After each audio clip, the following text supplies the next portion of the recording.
ಧರ್ಮಸ್ಥಳದಲ್ಲಿನ ನೂರಾರು ಶವಗಳನ್ನು ಹೂತಿಟ್ಟಂತಹ ಪ್ರಕರಣ ಇತ್ತು. ಈ ಪ್ರಕರಣದಲ್ಲಿ ಆರೋಪವನ್ನು ಯಾರು ಮಾಡಿದ್ರು ಈಗ ಅವರಿಗೆ ತಿರುಗುಬಾಣ ಆಗಿರ್ತಕ್ಕಂಥದ್ದು.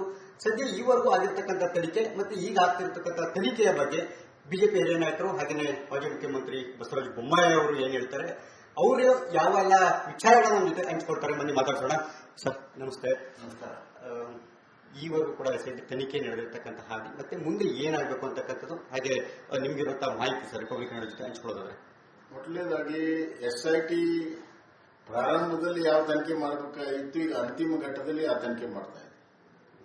ಯಾರು ಕಂಪ್ಲೇಂಟ್ ಕೊಟ್ಟಿದ್ದಾರೆ, ಅವನ ಅರ್ಹತೆ, ಅವನ ಕಂಪ್ಲೇಂಟ್ ಅರ್ಹತೆ, ಸಾಕ್ಷಿ ಆಧಾರಗಳು, ಅವು ಯಾವ ಅವನ ಮೂಲ, ಅವು ಯಾವುದನ್ನು ತಿಳ್ಕೊಳ್ಳದೆ ಅತ್ಯಂತ ಬಾಲಿಶವಾಗಿ ಈ ತನಿಖೆಯನ್ನು ಪ್ರಾರಂಭ ಮಾಡಿ ಇದರ ಹಿಂದೆ SIT ಮಾಡಿಸೋದ್ರಲ್ಲಿ, SIT ಮಾಡೋದ್ರಲ್ಲಿ ಕೆಲವು ಶಕ್ತಿಗಳು ಧರ್ಮಸ್ಥಳದ ಶ್ರದ್ಧಾ ಕೇಂದ್ರಕ್ಕೆ ಕೆಟ್ಟ ಹೆಸರು ತರಬೇಕನ್ನುವಂತ ಷಡ್ಯಂತ್ರವನ್ನ ಸರ್ಕಾರವನ್ನ SITನ ಉಪಯೋಗ ಮಾಡಿಕೊಳ್ಳುವ ಪ್ರಯತ್ನದಲ್ಲಿ ಅವರು ಏನು ಯಶಸ್ವಿಯಾಗಿದ್ರು.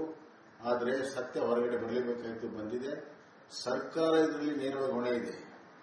SIT ಮಾಡುವಂತ ಉದ್ದೇಶ ಇದೆ, ಯಾವ ಕಾರಣಕ್ಕಾಗಿ SIT ಮಾಡಿದ್ರು ಮತ್ತು SIT ಯಾವ ರೀತಿ ಇದು ತನಿಖೆ ಪ್ರಾರಂಭ ಮಾಡಬೇಕಾಗಿತ್ತು. ಒಂದು ರೀತಿಯಲ್ಲಿ ಅಪರಾಧಿಗಳನ್ನ ಫಿಕ್ಸ್ ಮಾಡಿ ಶೋಧನೆ ಮಾಡಕ್ಕೆ ಹೊರಟಾಗಿತ್ತು. ಅಂದ್ರೆ ಒಂದು 4 ಅಸ್ಥಿಪಂಜರ ಸಿಕ್ಕರೂ ಯಾರನ್ನಾದ್ರೂ ಅಪರಾಧಿ ಮಾಡಬೇಕನ್ನುವಂತ ಹುನ್ನಾರದಿಂದನೇ ಹೋಗಿರುವಂತದ್ದು ಬಹಳ ಸ್ಪಷ್ಟ. ಯಾಕಂದ್ರೆ ಅವನು ಬೊಟ್ಟು ಮಾಡಿ ತೋರಿಸಿದಲ್ಲಿ, ಅವನು ಕಾಲಿಟ್ಟಲ್ಲಿ, ಕೈ ಇಟ್ಟಲ್ಲಿ ಎಲ್ಲ ಕಡೆ ನೀವು ಭೂಮಿ ಏನಾಗಿದ್ರಿ ಸಿಗಲಿಲ್ಲ. ಮೊದಲೇ ಒಂದ್ಸತಿ 2 ಸತಿ ಸಿಗಲಿಲ್ಲದಾಗೆ ಅವನನ್ನ ಈ ಪ್ರಶ್ನೆಗಳನ್ನ ಕೇಳಿದ್ರೆ ಇವತ್ತು ಇಷ್ಟೆಲ್ಲ ಪ್ರಶ್ನೆ ಬರ್ತಿದ್ದಿಲ್ಲ. ಈ ನಡುವೇನಾಗಿದೆ, ಸುಮಾರು 20 ದಿವಸದಲ್ಲಿ ಧರ್ಮಸ್ಥಳದ ಕೇಂದ್ರಕ್ಕೆ ಎಷ್ಟು ಕೆಟ್ಟ ಹೆಸರನ್ನು ತರಬೇಕು, ಎಷ್ಟು ಸಂಶಯಗಳನ್ನು ಹುಟ್ಟಿಸಬೇಕು, ಹಿಂದೂ ಧರ್ಮದ ಬಗ್ಗೆ ಅವಹೇಳನಕಾರಿ ಎಷ್ಟು ಹೇಳಬೇಕೆಲ್ಲ ಹೇಳಾಗಿದೆ. ಡ್ಯಾಮೇಜ್ ಮಾಡಿದ್ದಾರೆ. ಈ ಡ್ಯಾಮೇಜ್ ಅನ್ನ ಸಿದ್ದರಾಮಯ್ಯ ಗೌರ್ಮೆಂಟ್ ತುಂಬಿಕೊಡ್ತಾರ, SIT ತುಂಬಿಕೊಡ್ತಾರ. ಹಾಗಾದ್ರೆ ಈ ಇಷ್ಟೆಲ್ಲ ಆರೋಪ ಮಾಡಿದ್ರಲ್ಲಿ ಸರ್ಕಾರ ಕೂಡ ಒಂದು ಭಾಗ ಅಂತೀರಾಗಿದೆ.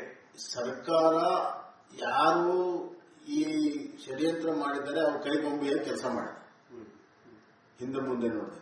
ಯಾಕಂದ್ರೆ ಅವರಿಗೆ ಕೇವಲ ತಮ್ಮ ಮತ ಬ್ಯಾಂಕಿನ ಚಿಂತೆ. ಯಾವಾಗ ತಮ್ಮ ಮತ ಬ್ಯಾಂಕಿನ ಓಲೈಕೆಗಾಗಿ ಇದನ್ನು ಮಾಡಿದಾಗ ಎಲ್ಲ ಇಡೀ ಕರ್ನಾಟಕ ಜನ ತಿರುಗಿ ಬಿದ್ದಿದ್ದಾರೆ. ದೊಡ್ಡ ಪ್ರಮಾಣದ ಮತ ಬ್ಯಾಂಕ್ ಅನ್ನು ನಾವು ಕಳ್ಕೊಳ್ತೀವಿ, ಯಾರೋ ಒಬ್ಬರನ್ನ ಓಲೈಕೆ ಮಾಡಕ್ ಹೋಗಿ ಅನ್ನೋದು ಗೊತ್ತಾದ ಮೇಲೆ ಯೂಟರ್ನ್ ಮಾಡಿದ್ದಾರೆ. ಮತ್ತೆ ಇನ್ನೊಂದು ಕಾರಣ ಏನು ಅಂತಂದ್ರೆ ಅಲ್ಲಿಯ ಜನಜಾಗೃತಿ, ಕನ್ನಡ ಜನಜಾಗೃತಿ ಜೊತೆಗೆ ದಕ್ಷಿಣ ಕನ್ನಡ ಪೊಲೀಸರು ಇದಕ್ಕೆ ಪ್ಯಾರಲಲ್ ಆಗಿರುವಂತಹ ಬೇರೆ ಕೇಸುಗಳನ್ನ ತೀವ್ರವಾಗಿ ತನಿಖೆ ಮಾಡಿ ಲಾಜಿಕಲ್ ಕನ್ಕ್ಲೂಷನ್ ತಗೊಂಡ್ ಬರ್ತಾ ಇದ್ರು. ಅಲ್ಲಿ ಸತ್ಯ ಹೊರಬೀಳ್ತದೆ ಅಂತೇಳಿ SIT ಕಳೆದ 2 ದಿವಸದಿಂದ ತನ್ನ ವರಸೆಯನ್ನ ಬದಲಾವಣೆಯನ್ನ ಮಾಡಿ ಈಗ ಶೋಧನೆ ಮಾಡ್ತಾ ಇದ್ದಾರೆ. ಆದ್ರೆ ಇದುವರೆಗೂ 2-3 ದಿವಸದಿಂದ ಒಂದು ಪ್ರಶ್ನೆ ಕೇಳಿದರೆ 15 ದಿವಸ ಕೇಳಲಿಲ್ಲ ಅಂತಲ್ಲ, ಎಲ್ಲ ಗೊತ್ತಿದೆ. SIT ಅವರಿಗೆ ಮೊದಲನೇ ದಿವಸದಿಂದ ಇದ್ರ ಕನ್ಸಲ್ಟೇಟರ್ ಯಾರು ಗೊತ್ತಿದೆ.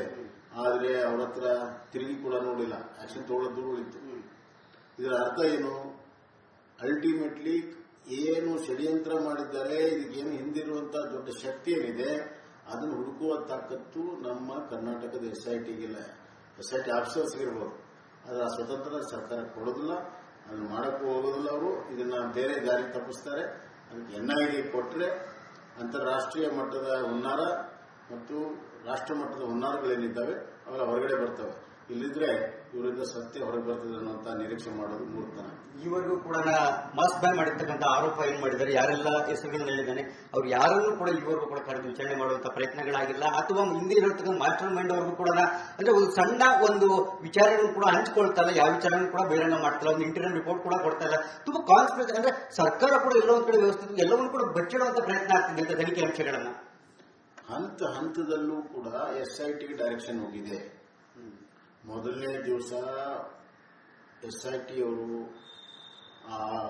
ಆಪಾದನೆ ಮಾಡಿದಂತ ವ್ಯಕ್ತಿಗೆ ಮಾತನಾಡಿದಾಗಲೇ ಬಹುತೇಕವಾಗಿರೋ ವಿಷಯಗಳು ಗೊತ್ತಾಗಿದೆ. ಆದರೆ ಅವುಗಳನ್ನ ಬಹಿರಂಗಪಡಿಸಬಾರದು ಮತ್ತೆ ತನಿಖೆಗೆ ಒಳಪಡಿಸಬಾರದು, ಅವನು ಹೇಳಿದ್ರೆ ಮುಂದುವರಿಬೇಕನ್ನುವಂತ ಎಲ್ಲೋ ಒಂದು ಕಡೆ ಆಜ್ಞೆ ಇರೋದ್ರಿಂದ SIT ಕೂಡ ಕೈ ಕಟ್ಟಿಕೊಂಡು ಕೆಲಸವನ್ನು ಮಾಡ್ತಾ ಇದೆ. ಅವತ್ತೇ ಈ ಕೆಲಸವನ್ನ ಮಾಡಿ, ಅದಕ್ಕೆ ಪ್ರಾರಂಭದಲ್ಲಿ ಮಾಡೋ ಕೆಲಸವನ್ನ ಅಂತ್ಯದಲ್ಲಿ ಮಾಡ್ತಾ ಇದ್ದಾರೆ. ಈಗ SITಗೆ ಯಾವ ಮುಖ ಇಟ್ಕೊಂಡು ನಮ್ಗೆ ಹೇಳ್ತಾರೆ? ಈಗ ಕೇಳೋ ಪ್ರಶ್ನೆ ಅವತ್ತು ಕೇಳಿದ್ರೆ ಇಷ್ಟೆಲ್ಲ ಆಗಿ ಪ್ರಶ್ನೆ ಬರಲಿಲ್ಲ. ಈಗ ಈಗ ಎಲ್ಲವನ್ನ ಮಾಡಿ ಈಗ ಪ್ರಶ್ನೆ ಕೇಳ್ತೀರಿ ಯಾರು ಅಂತ? ಇದೆಂತದ್ದು? ಈ ತರದ ಉಲ್ಟಾ ತನಿಖೆ, ಈ ತರದ ಅತ್ಯಂತ ಬಾಲಿಶವಾಗಿರುವಂತಹ ತನಿಖೆ ಕರ್ನಾಟಕ ರಾಜ್ಯದ ಪೊಲೀಸ್ನಲ್ಲಿ ಎಂದೂ ಆಗಿಲ್ಲ. It's a failure of the SIT, failure of the government. Sir, ಈ ಹಿಂದಿನ ಮಾಸ್ಟರ್ ಮೈಂಡ್ ಕೂಡ ಯಾರು ಅನ್ನೋದು ಬಹಳ ಮುಖ್ಯ. ಈಗಾಗಲೇ ಸಾಕಷ್ಟು ಆರೋಪಗಳನ್ನ ಶಶಿಕಾಂತ್ ಸೆಂಥಿಲ್ ಇರಬಹುದು, ಸಾಕಷ್ಟು ಜನರ ಮೇಲೆ ಆರೋಪ ಮಾಡಿದ್ದಾರೆ. ಇನ್ನೊಂದು ಕಡೆ ಕಾಂಗ್ರೆಸ್ನ ಹೈಕಮಾಂಡ್ನ ಕೆಲ ನಾಯಕರುಗಳೇ ಸೇರಿ ಈ ರೀತಿ ವ್ಯವಸ್ಥಿತ ಪಿತೂರಿಗಳು ಮಾಡಿದ್ದಾರೆ ಅಂತಕ್ಕಂಥದ್ದು ಕೂಡ ಒಂದಷ್ಟು ಹೇಳಿಕೆಗಳನ್ನ ಅಧಿವೇಶನದಲ್ಲಿ ಕೂಡ ನಿಮ್ಮ ಬಿಜೆಪಿ ನಾಯಕರು ಹೇಳಿರ್ತಕ್ಕಂಥದ್ದು. ನಾವೊಬ್ಬರು ಮುಖ್ಯಮಂತ್ರಿಯಾಗಿ ನಾನು ನಿಮ್ಮ ಹತ್ರ ಕೇಳ್ತಾ ಇರೋದು ಇಷ್ಟೇನೆ, ಅಂತಿಮವಾಗಿ ತನಿಖೆಯಿಂದ ಮಾಸ್ಟರ್ ಮೈಂಡ್ ಹೆಸರು ಆಚೆ ಬರುತ್ತೋ ಇಲ್ವೋ? ತನಿಖೆಯಲ್ಲಿ ನಾನು ಹೇಳಿದ್ದೀನಿ, ಕರ್ನಾಟಕ SIT ಬರಲು ಸಾಧ್ಯ ಇಲ್ಲ. ಈ ಮಾಸ್ಟರ್ ಮೈಂಡ್ ಅಂತ ಏನ್ ಕರಿತೀರಿ ಅಥವಾ ಷಡ್ಯಂತ್ರ ಮಾಡಿದವರು ಏನ್ ಕರಿತೀರಿ, ಅವರಿಗೆ ಆ ವಿಶ್ವಾಸ ಇದ್ದಿದ್ದರಿಂದನೇ ಇದನ್ನ SIT ಮಾಡಿಸಿರೋದು. ಹೀಗಾಗಿ SITಯಿಂದ ಸತ್ಯ ಬರಲು ಸಾಧ್ಯ ಇಲ್ಲ. ಇದು ಸಂಪೂರ್ಣವಾಗಿ ದಿ ಅಲ್ಟಿಮೇಟ್ ಟ್ರೂತ್, ಅತ್ಯಂತ ಪ್ರಮುಖವಾಗಿರುವಂತಹ ಸತ್ಯ ಹೊರಗೆ ಬರಬೇಕಾದ್ರೆ ಅದು ಯಾವುದೇ ಪ್ರಸರಕ್ಕೆ ಒಳಗಾಗದೇ ಇರುವಂತಹ ತನಿಖೆ NIA ಮಾತ್ರ ಸಾಧ್ಯ. ಸರ್, ಈ ಯೂಟ್ಯೂಬರ್ ಸೇರಿದಂತೆ ಕೆಲ ಎಡಪಂಥೀಯ ನಾಯಕರಿಗೆ ಕೆಲವರಿಗೆ ಫಾರಿನ್ ಫಂಡಿಂಗ್ ಆಗಿದೆ ಅಂತಕ್ಕಂಥ ಒಂದಷ್ಟು ಗುಮಾನಿಗಳನ್ನು ವ್ಯಕ್ತಪಡಿಸಿದ್ದಾರೆ. ಈ ಫಾರಿನ್ ಫಂಡಿಂಗು ಇದೆಲ್ಲವೂ ಕೂಡ ಅಂತಾರಾಷ್ಟ್ರೀಯ ಲಿಂಕು ನೋಡಿ. ಹಿಂದೆ ಈ ನಕ್ಸಲೈಟ್ಗಳಿಗೆ ಇಂಥವ್ರಿಗೆಲ್ಲರಿಗೂ ಕೂಡ ಶಸ್ತ್ರಗಳನ್ನ ಸರ್ವ ಮಾಡ್ತಾ CPF ಮಾಡ್ತಾ ಇದ್ದು ಹಿಂದೆ ಕೂಡ ತನಿಖೆಯಲ್ಲಿ ಗೊತ್ತಾಗಿರ್ತಕ್ಕಂಥ ಅಂಶಗಳು. ಈಗ ಕೂಡ ಈ ಧಾರ್ಮಿಕ ಕೇಂದ್ರಗಳನ್ನ ಟಾರ್ಗೆಟ್ ಮಾಡೋದಕ್ಕೆ ತಮ್ಗೆ ಅನಿಸ್ತಿದೆಯಾ ಸರ್? ಇದು ನಿಜಕ್ಕೂ ಫಾರಿನ್ ಫಂಡಿಂಗ್ ಆಗಿರೋ ಸಾಧ್ಯತೆ ಇದೆ? ಮತ್ತೆ ಯಾವ ರೀತಿಯಲ್ಲಿ ಇದು ತನಿಖೆ ಆಗಬೇಕು ಅಧಿಕಾರಿ? ನೋಡಿ, ಈ ತರ ಖಂಡಿತವಾಗಿಯೂ ಬಹಳ ದೊಡ್ಡ ಸಪೋರ್ಟ್ ಇದ್ರೆ ಸಾಧ್ಯನೇ ಇಲ್ಲ. ಮತ್ತೆ ಬರೀ ಸಪೋರ್ಟ್ ಅಷ್ಟೇ ಅಲ್ಲ, ಪ್ರಚೋದನೆ ಆಗಿರ್ತದೆ, ಟ್ರೈನಿಂಗ್ ಆಗಿರ್ತದೆ. ಈ ಧರ್ಮಸ್ಥಳದ ವಿಚಾರ ಅಲ್ ಜಜೀರಾ ನ್ಯೂಸ್ ಚಾನೆಲ್ ಅಲ್ಲಿ ಆಗುತ್ತೆ ಅಂತಂದ್ರೆ ಎಲ್ಲ ಮುಸ್ಲಿಂ ಇದನ್ನ ಪಾಕಿಸ್ತಾನದಲ್ಲಿ ಆಗುತ್ತೆ ಅಂದ್ರೆ, BBC-ಯಲ್ಲಿ ಆಗುತ್ತೆ ಅಂದ್ರೆ ಅರ್ಥ ಏನು? ಮತ್ತೆ ಕೆಲವು ನ್ಯಾಷನಲ್ ಚಾನೆಲ್ಗಳಿಗೆ ಡೈರೆಕ್ಟ್ ಇಂಟರ್ವ್ಯೂ ಮಾಸ್ಕ್ ಮ್ಯಾನ್ ಕೊಡ್ತಾನೆ ತನಿಖೆ ನಡೆಯುವಾಗ.